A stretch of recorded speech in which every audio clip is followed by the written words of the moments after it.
दिल्ली में मेरे साथी श्री किशन पाल गुर्जर जी, श्री फारूक खान जी, श्री कुलदीप जी, चौधरी तालिब हुसैन जी, जो राजौरी के हमारे उम्मीदवार हैं, नौशहरा सुंदरबनी के उम्मीदवार श्री रविंदर जी, दरअल के उम्मीदवार ठाकुर पूरन सिंह जी, काराकोट के उम्मीदवार श्री अब्दुल गनी कौली जी, राजौरी के अध्यक्ष श्री भारत भूषण जी, नौशहरा के जिला अध्यक्ष श्री अशोक शर्मा जी, श्री चंद्रमोहन गुप्ता जी, श्री राजेंद्र गुप्ता जी, मंच पर विराजमान सभी वरिष्ठ महानुभाव और इतनी विशाल संख्या में पधारे हुए मेरे प्यारे भाइयों और बहनों,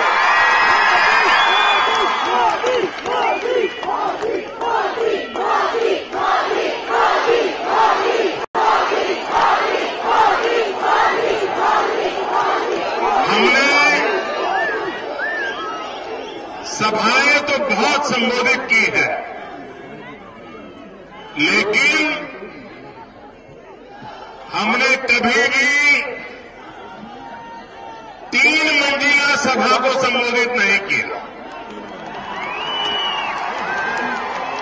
आज यहां मैं देख रहा हूं 3 मंजिला सभा है।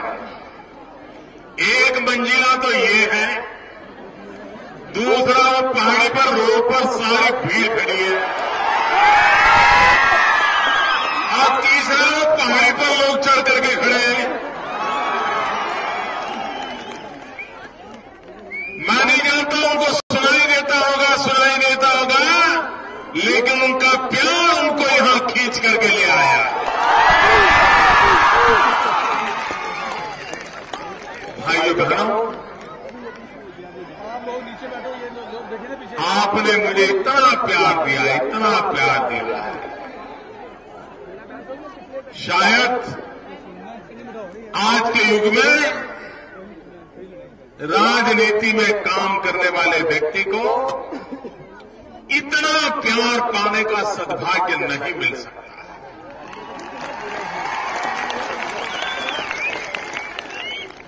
लेकिन राजौरी के मेरे भाइयों बहनों, आपने जो मुझे प्यार दिया है ना,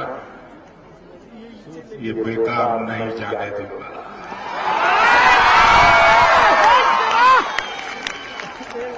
आपने जो प्यार दिया है उसे मैं ब्याज समेत लौटाऊंगा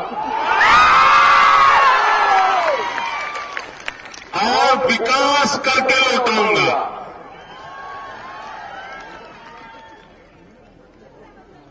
आखिरकार सामान्य मानवी को क्या चाहिए? भाइयों बहनों, आप मुझे बताइए, आपने कभी भी किसी भी सरकार के पास बंगलो मांगा है? जरा मुझे सच्चा बताओ, मांगा है? आपने किसी सरकार के पास गाड़ी मांगी है? आपने कभी किसी सरकार के पास सोना मांगा है? जवाहरात मांगी है? नहीं मांगी है। सामान्य मानवी को क्या चाहिए?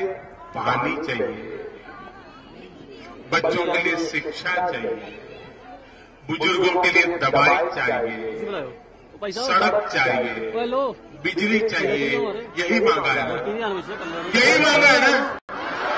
आपको मिला क्या? अब जिन्होंने आपको नहीं दिया उनको क्या करोगे? पक्का? इस बार सब साफ? पक्का है? देखिए, जब तक आप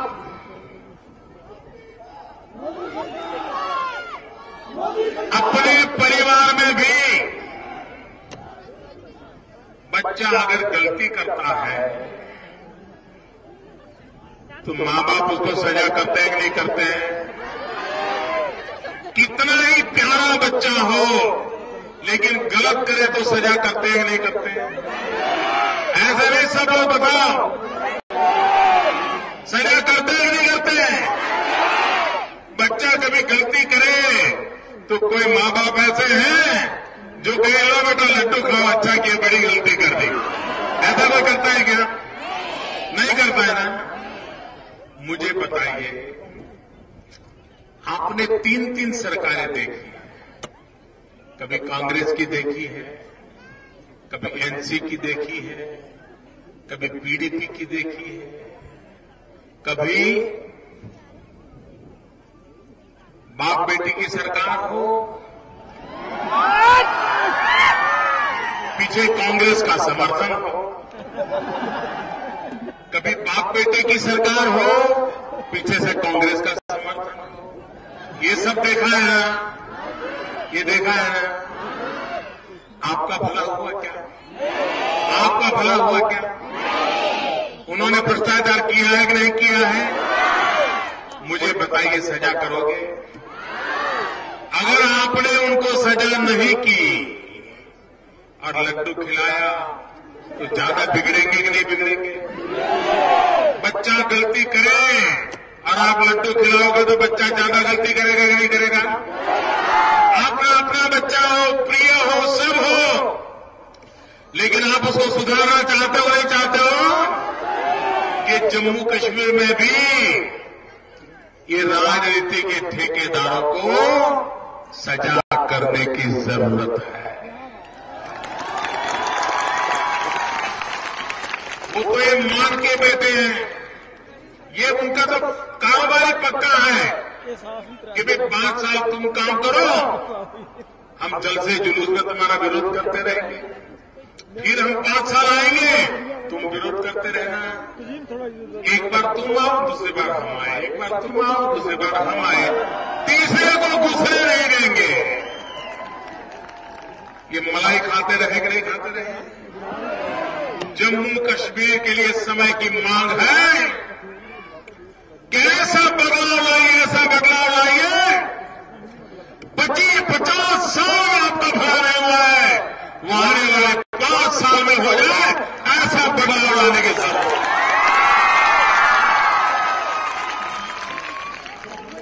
भाइयों बहनों, ये जो जिस प्रकार से यहां सरकारें चली है, ये वंशवाद लोकतंत्र में दीमक की तरह लोकतंत्र को खा जाता है। ये परिवारवाद तबाही लाता है।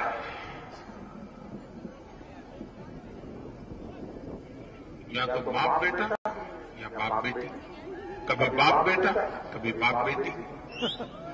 मुझे बताइए, आपका बेटा होनहार है कि नहीं है? नहीं, आपका बेटा होनहार है कि नहीं है? आपकी बेटी होनहार है कि नहीं है? क्या कभी आपका बेटा आगे जाएगा? आपकी बेटी आगे जाएगी? यही लोग बैठे हैं जी। मैं चाहता हूं आपका बेटा भी बड़ा बने, आपकी बेटी भी बड़ी बने, इसलिए बनाया। लेकिन ये वंशवादी लोग,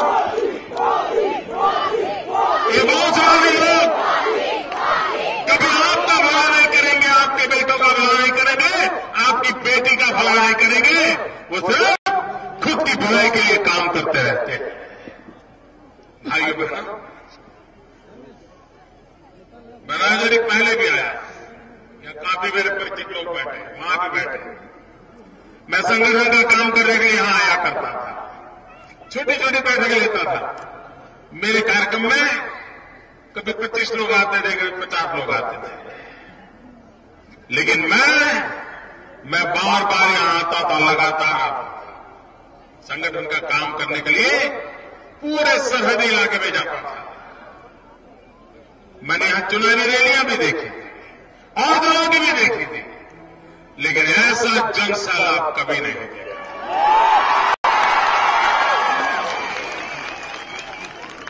मेरे भाइयों बहनों, जैसे परमात्मा के आशीर्वाद पाना नसीब होता है ना, अल्लाह ताला के आशीर्वाद पाना नसीब होता है ना, वैसे ही जनता का आशीर्वाद पाना ये भी बड़े नसीब की बात है।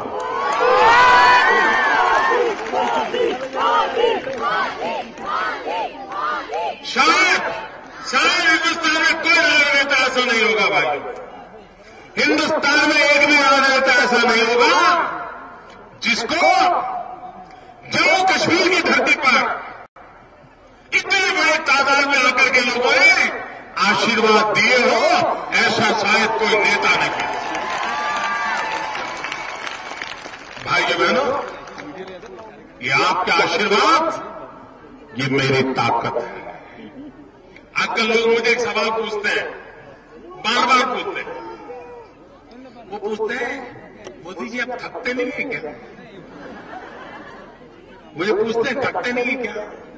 तो मैंने उनको जवाब दिया, मैंने कहा देखिए, एक बार एक 8 साल की बेटी अपने 3 साल के भाई को उठा करके पहाड़ी चढ़ रही थी, तो वहां कोई संत बैठे थे। संत ने पूछा, बेटी तुझे थकान नहीं लगती क्या? 8 साल की बेटी और 3 साल के भाई को कंधे पे उठा करके चल रही है, पहाड़ी चढ़ रही है। जब संत ने पूछा तो उसने कहा नहीं, ये तो मेरा भाई है। तो संत को लगा शायद मेरा सवाल इस बच्ची को समझ नहीं आया। उन्होंने दोबारा पूछा, अरे बेटी इतनी पहाड़ी है, तुम्हें थकान नहीं लगती क्या? तो फिर उसने कहा नहीं नहीं, ये तो मेरा भाई है। संत ने तीसरी बार पूछा कि तुम पहाड़ चढ़ रही हो, इतनी ऊंचाई है, तुम्हें थकान नहीं लग रही है क्या? उसने कहा ये तो मेरा भाई है। जहां अपनापन होता है, जहां अपनों के लिए काम करना होता है, वहां कभी थकान नहीं लगती।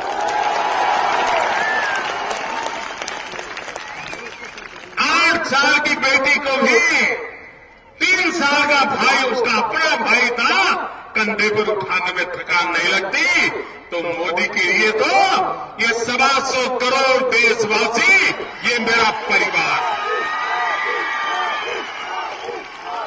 आपका सुख ये मेरा सुख है, आपका दुख ये मेरा दुख है। मेरे भाइयों बहनों, जब अभी बाढ़ आई, यहां हमारे 60 से अधिक लोग बस में बह करके उनकी जान चली गई। मैं उसी दिन जम्मू पहुंचा था। भाइयों बहनों, कितने लोग मारे गए और सरकार कितने मरे, कितने मुसीबत में हैं, कितने घर टूटे, कितने घर बचे, इसका हिसाब किताब भी नहीं था, अभी भी नहीं है। इतने समय हो गया, सरकार के पास जानकारी नहीं है कि बाढ़ में किसका कितना नुकसान हुआ है। ऐसी सरकार चलाने से आपका भला होगा क्या? इसीलिए मैं कह रहा हूं भाइयों बहनों, बाढ़ की पीड़ा के समय मैं दौड़ करके आया था। और मेरे भाइयों बहनों, मैं एक ऐसा प्रधान सेवक हूं आपका, ऐसा प्रधान सेवक हूं जो हर महीने जम्मू कश्मीर आता है। पहले एक क्रम में एक बार भी आया तो बहुत हुआ करता था। मैं जुलाई में आया, अगस्त में आया, सितंबर में आया, अक्टूबर में आया, नवंबर में आया, दिसंबर में भी आया, जनवरी में भी आऊंगा। 2014 में आया, 2015 में भी आऊंगा, क्योंकि मुझे आपके दुख दर्द दूर करने हैं, मुझे आपको मुसीबतों से बाहर निकालना है। आपकी जिंदगी में बदलाव आए, इसलिए पूरा देश आपके साथ कंधे से कंधा मिला करके खड़ा है मेरे भाई। और इसलिए मेरे भाइयों बहनों, मैं बार बार आपके बीच आता हूं। और ये हमारा राजौरी, ये तो वीर भूमि है, वीर भूमि है भाई। ये वही भूमि है जिसने मुगल सल्तनत के समय बंडवीर बैरागी की भूमि है। ये बंडवीर बैरागी भूमि है, ये यही भूमि है, सूफी संत की भूमि है भैया। और सूफी परंपरा ने तो हमारे देश को जोड़ने का बहुत बड़ा काम किया है। यही भूमि है जहां बाबा गुलाम शाह बादशाह, जिसको कौन नमन नहीं करता है, ऐसी भूमि पर मुझे आज नमन करने का मौका मिला है। और इसलिए मैं कहने आया हूं, हम रोज हिंदुस्तान के और कोने के लोगों को पता नहीं होगा राजौरी कहां है, बहुत कम लोगों को मालूम होगा। जब पाकिस्तान गोलियां चलाता है ना, तो सबसे पहले यही लोग हैं जो अपने सीने पर चलते हैं।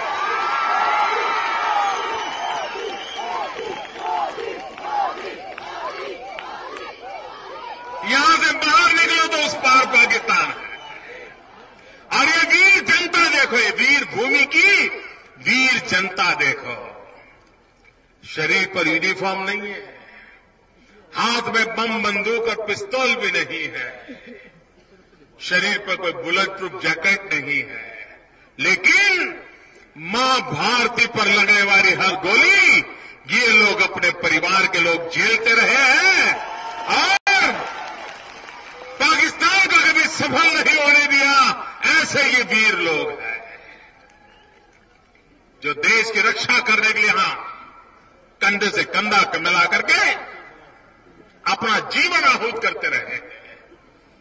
कितने लोगों ने अपना जीवन दिया, कितनी मां बाप ने अपने लाल को देश के लिए शहीद किया है। मैं ऐसे मां बापों को प्रणाम करता हूं, ऐसी धरती को प्रणाम करता हूं। लेकिन भाइयों बहनों, जो लोग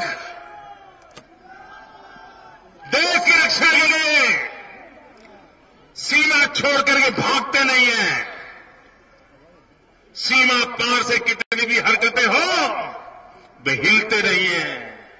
लेकिन दिल्ली में ऐसी सरकार बैठी थी कि ऐसे वीर जवानों को सेना में भर्ती करना बंद कर दिया था। भर्ती बंद थी कि नहीं थी? यहां के नौजवानों को सेना में जाना का मौका बंद हो गया था कि नहीं? मैं आपको वादा करने आया हूं, मैं खोल दूंगा।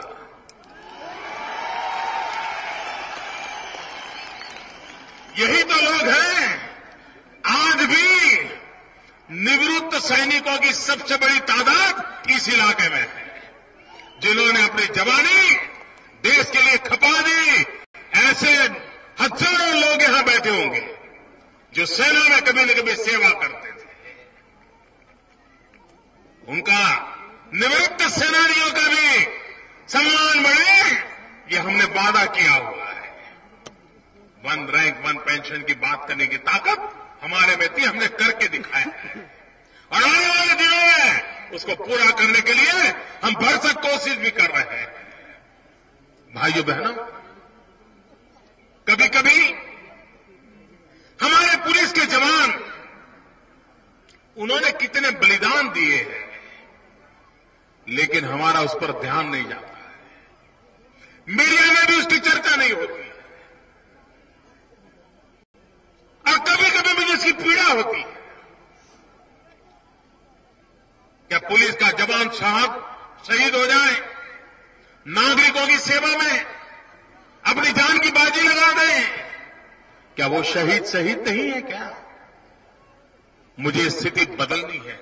आपको जानकर के हैरानी होगी, देश आजाद होने के बाद अब तक 33,000 पुलिस के जवान शहीद हुए। 33,000 ये छोटी फिगर नहीं है, लेकिन न देश को पता है और शायद पुलिस में नए लोग हैं उनको भी पता नहीं है।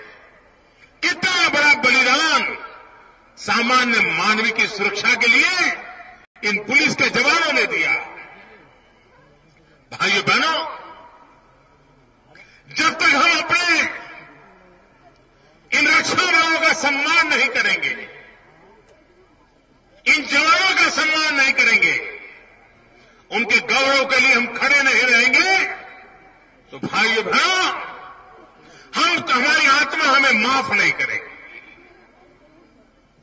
मैंने पहले ही कहा, अब मुझे बताइए, राजौरी हमारा रेलवे से जुड़ गया होता तो कितनी सुविधा होती। सेना को भी सुविधा होती कि नहीं होती? सेना को भी लाने ले जाने में युद्ध के समय भी सबसे ज्यादा सुविधा मिलती कि नहीं मिलती? लेकिन करने के काम वो करके उनके रह गए, न करने के बहुत करके चले गए। मुझे जो करने जैसे काम है वो करने हैं, और इसलिए भाइयों बहनों, मुझे आपकी मदद चाहिए, मुझे आपका सहयोग चाहिए। मुझे हमारे अब्दुल गनी जी बता रहे थे, बड़े दुखी होकर के बता रहे थे। अब्दुल गनी जी मुझे कह रहे थे कि मोदी जी, कश्मीर तो स्वर्ग है, आप कश्मीर के स्वर्ग की तो बात करते हैं, लेकिन इन लोगों ने मेरे कालाकोट इलाकों को तो नर्क बना दिया है। और इसलिए बोले यहां स्वर्ग भी है, नर्क भी है, अब आप नर्क को स्वर्ग बना के जाइए। मैंने अब्दुल गनी जी को कहा है, ये जनता आपको जिम्मेवारी देने वाली है और आप इसको स्वर्ग बना के रहोगे, ये मुझे पूरा भरोसा है। भाइयों बहनों, जम्मू कश्मीर में इतनी ताकत है, इतनी ताकत है। अकेले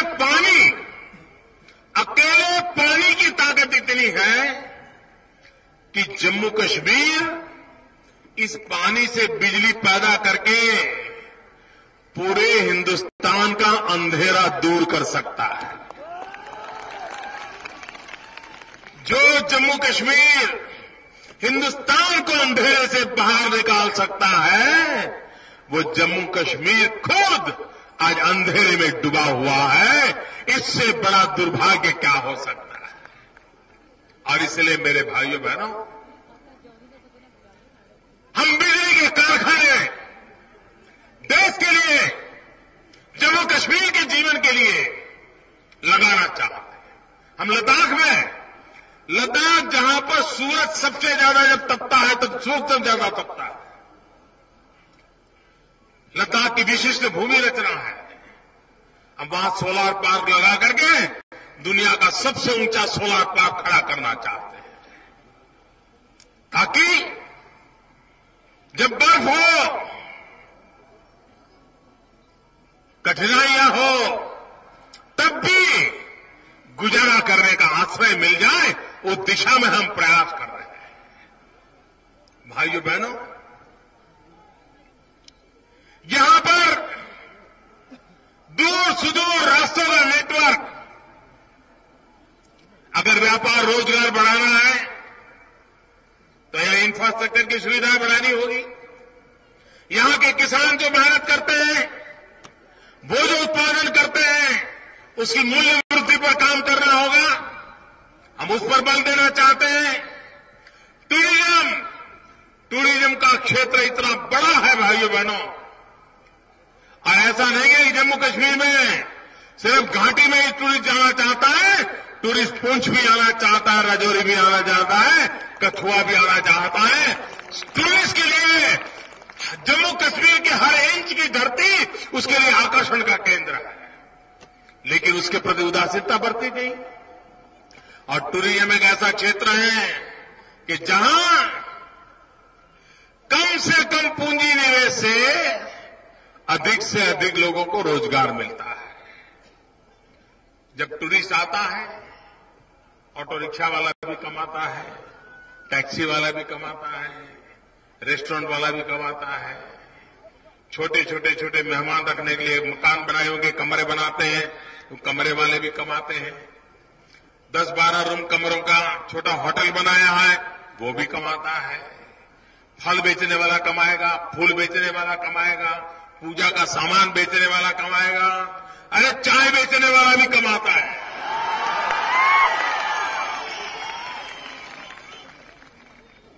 उस टूरिज्म को जितना बढ़ावा देना चाहिए, जो जम्मू कश्मीर हिंदुस्तान में टूरिज्म के लिए सबसे बड़ा क्षेत्र हुआ करता था, आज वो तबाह हो गया है।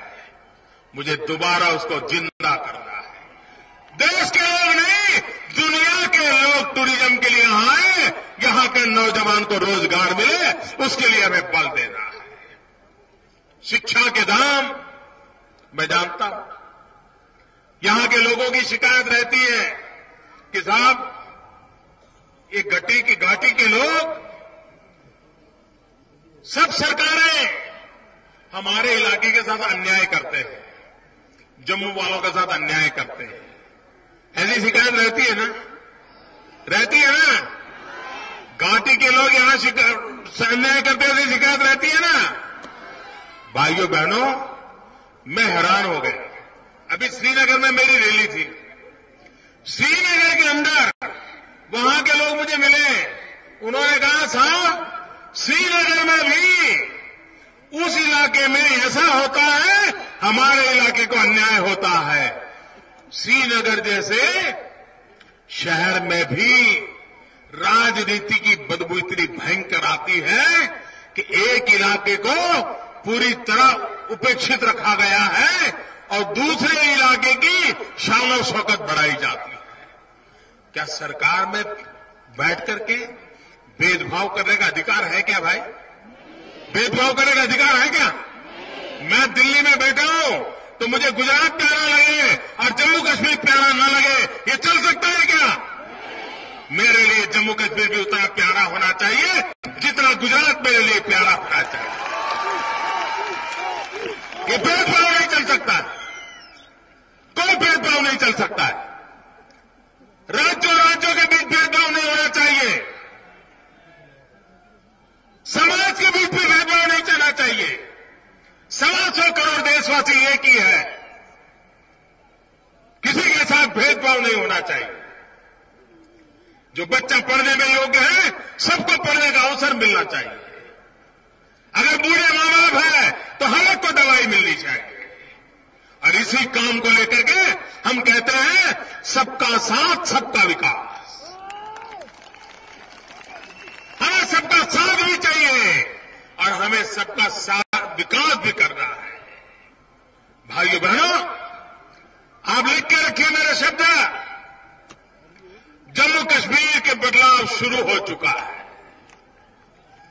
अब वो बुरे दिन गए समझो। और इस चुनाव में आपने जो भारी मतदान किया है ना, वो तो काबिले दाद है। आपको मालूम नहीं है, आप लोगों ने तो जाकर के, आपका अभी मतदान बाकी है, लेकिन जिस क्षेत्र में मतदान हो गया, आपको तो इतना ही लगा होगा कि चलो ठीक है भाई, मतदान करके आ जाए, चलिए ईवीएम मशीन पे उंगली दबा करके आ जाए। लेकिन आपको पता नहीं है, आपने जो ईवीएम पर उंगली दबाई है ना, उसकी ताकत क्या है, आपको पता नहीं है। पहली बार दुनिया का हर देश, दुनिया का हर राजनेता हिंदुस्तान में चुनाव की चर्चा कर रहा है। मोदी जो चुनाव लड़ रहा था, उसकी भी इतनी चर्चा नहीं हुई। झारखंड में चुनाव चल रहा है, उसकी भी चर्चा नहीं हुई। हरियाणा में अभी चुनाव हुआ, उसकी भी चर्चा नहीं हुई। महाराष्ट्र में चुनाव हुआ, उसकी भी चर्चा नहीं हुई। जम्मू कश्मीर के चुनाव की चर्चा दुनिया का सब कोई राजनेता कर रहा है। क्यों कर रहा है? इसलिए कर रहा है कि जिस जम्मू में कभी 5% मतदान होता था, कभी 7% मतदान होता था, वो जम्मू इस बार 70% मतदान कर रहा है। इसलिए दुनिया को जम्मू कश्मीर के लिए सोचने के लिए मजबूर कर दिया है। ये काम आपने किया है मेरे भाइयों बहनों। आपने भारी मतदान करके लोकतंत्र के प्रति अपनी आस्था प्रकट की है। आपने भारी मतदान करके बैलेट के भरोसे बुलेट को पराजित कर दिया है भाइयों, बुलेट को पराजित कर दिया है। ये दुनिया के अंदर हिंसा के रास्ते पर जाने वाले लोगों को आपने ईवीएम मशीन पर उंगली दबा करके रास्ता दिखाया है कि लोकतंत्र के रास्ते की ताकत क्या होती है। इतना बड़ा काम आपने किया है। और इसलिए मेरे भाइयों बहनों, जम्मू कश्मीर के चुनाव आजादी के बाद के सबसे महत्वपूर्ण चुनाव बन गए हैं। आप मुझे कहिए, आज दुनिया में भारत का डंका बज रहा है कि नहीं बज रहा है? सबके सब दूर से भी आवाज आनी चाहिए। डंका बज रहा है कि नहीं बज रहा है? भारत का जय जयकार हो रहा है कि नहीं हो रहा है? भाइयों बहनों, ये जय जयकार क्यों हो रहा है? ये दुनिया में जय जयकार क्यों हो रहा है? ये दुनिया में जय जयकार क्यों हो रहा है? मोदी के कारण नहीं हो रहा है। ये जय जयकार आपके कारण हो रहा है, आपके कारण। दुनिया का कोई भी नेता कितना ही बड़ा क्यों न हो, विश्व सत्ता का महारथी क्यों न हो, लेकिन जब वो मोदी को मिलता है ना, मोदी से हाथ मिलाता है ना, तो उसको मोदी नहीं दिखता है, उसे 125 करोड़ देशवासी दिखते हैं। 125 करोड़।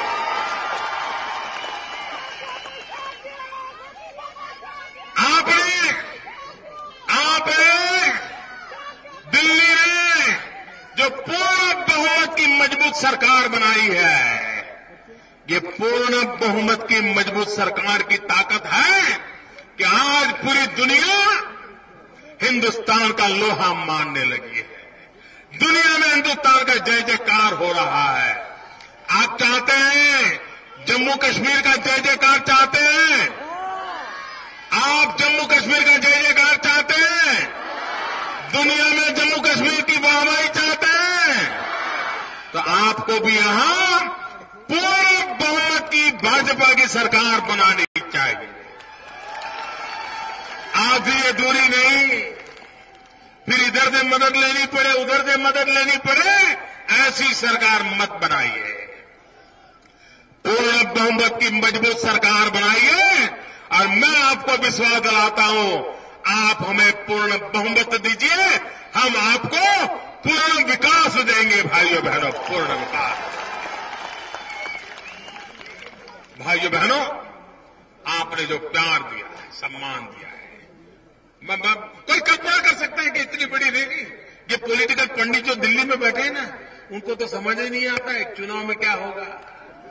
अरे जिनको समझ नहीं आता है वो आकर के जरा राजौरी का नजारा देख लो, पता चल जाएगा क्या मिजाज है भाइयों, क्या मिजाज है।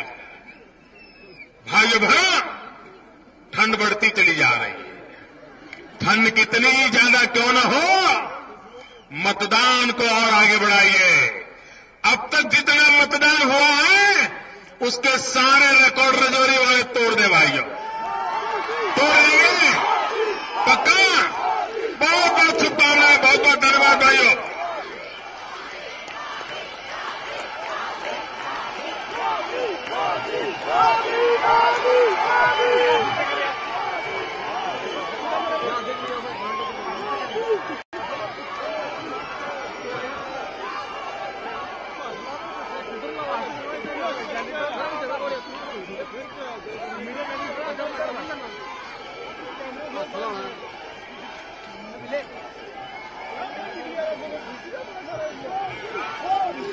Thank you.